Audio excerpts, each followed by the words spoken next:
வணக்கம். துகிலகத்தோட இந்த ஷார்ட்ஸில் ஒரு செம்ம சூப்பரான விஸ்கோஸ் மெட்டீரியல் இருக்கக்கூடிய சாரீ தாங்க எடுத்துகிட்டு வந்திருக்கோம். இது வந்து என்னென்னா single colour but multiple pieces அவைலபிளுங்க. இதில் ஹைலைட்டே இந்த யானை மேலே அந்த அம்பாரி டிசைன் இருக்குல்ல, அது தாங்க ஹைலைட்டே. உங்களுக்கு பாடி ஃபுல்லாகவே பார்த்தீங்கன்னாக்கா குட்டி குட்டியாக யானையோட மோட்டிவ்ஸ் வந்திருக்கும். பார்டர் பார்த்திங்கன்னா குட்டியாக ஸ்லீக் பார்டர், 1 இன்ச் பார்டர் கூட இல்லை, 1/2 இன்ச்சு தாங்க இந்த பார்டரோட சைஸே, அந்த அளவு தாங்க இருக்கும். பட் இந்த யானை அம்பாரி டிசைன் தாங்க இதோட ஹைலைட்டே.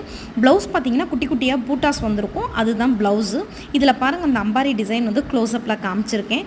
பல்லுவுமே செம்ம ரிச்சான பல்லுங்க. இந்த சாரியை நீங்கள் ட்ரேப் பண்ணிட்டு போனீங்கன்னா செம்ம யூனிக்காக தெரிவிங்கங்க. அந்த மாதிரியான ஒரு சாரீ இது. இதில் பாருங்கள், பல்லு காமிச்சிருக்கேன், செம்ம ரிச்சாக இருக்கும் பல்லு. இந்த பிடிச்சிருந்தது உங்களுக்கு வேணும்னாக்க வீடியோவில் வரக்கூடிய வாட்ஸ்அப் நம்பருக்கு மெசேஜ் பண்ணி நீங்கள் உங்கள் சாரியை வந்து புக் பண்ணிக்கோங்க. தொடர்ந்து துகிலகம் சப்போர்ட் பண்ணுங்கள். தேங்க்யூ.